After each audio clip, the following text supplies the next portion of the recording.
So ito yung ginawa natin pita bread the other day.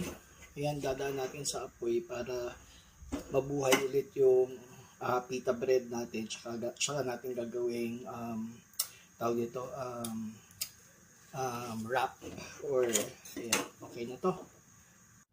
So ito na yung pita bread na ginawa natin the other day. Pinadaan ko na sa apoy para makain na natin. Galing yan sa freezer. Then lalagyan ko ng sauce. Ito naman, dahil wala akong tум, ang ginawa ko, bumili na lang ako ng mayonnaise. Hinaluan ko ng konting ketchup. Okay, para may lasa. Tsaka wala din akong pickles eh. So, hindi na ito matatawag na shawarma. Ano na lang to, wrap na lang ang tawag dito. And then, lalagyan natin ng cayenne pepper. Ayan. Ay, wala na pala ito. Isa yan.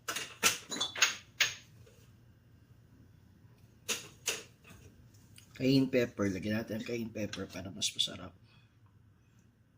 Ay, kumalat pa. So, kasi manghang.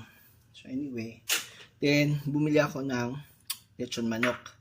Kasi, mas masarap sana kung beef. Kaso, pahirapan. So, ayan na. Lalagyan natin ng beef. Tapos, ito, grated parmesan. Ako hindi ako masyadong mahilig sa parmesan kasi ayoko yung amoy. Pero, at times, okay naman. So, gagawa tayo ng wrap. Tapos, dahil merong binigay na atsara yung binilhan ko ng lechon manok, lalagyan natin ng konting atsara. Instead na yung pickles, kasi wala naman tayong pickles. Ay, mali. Dapat hinuli ko pala itong manok. Anyway, lagyan natin ng lettuce. Ayan. Para may konting crunch. Then, lagyan natin ng white onion. Ayan, para mas matamis. Pag ginamit mo yung pula kasi, mas, tawag dito, mas medyo maanghang na mapait yun. So, white onions lang. So, yan, balot na natin. Ayan. Okay lang, sa bahay lang naman ako, hindi ko kailangan ng sobrang ganda ng pagkakarap. Then, ito na ang ulam ko ngayong gabi. Ito na yung pagkain ko. Minsan, pag tinatamad ako mag-rice, ito lang. So, ayan na. Okay na to. Ayan, medyo crunchy. Konti yung tawag dyan, yung aking pita. So, ayan.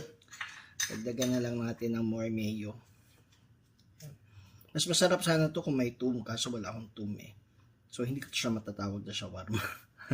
Pero, ayan na. Ito na yung aking dinner.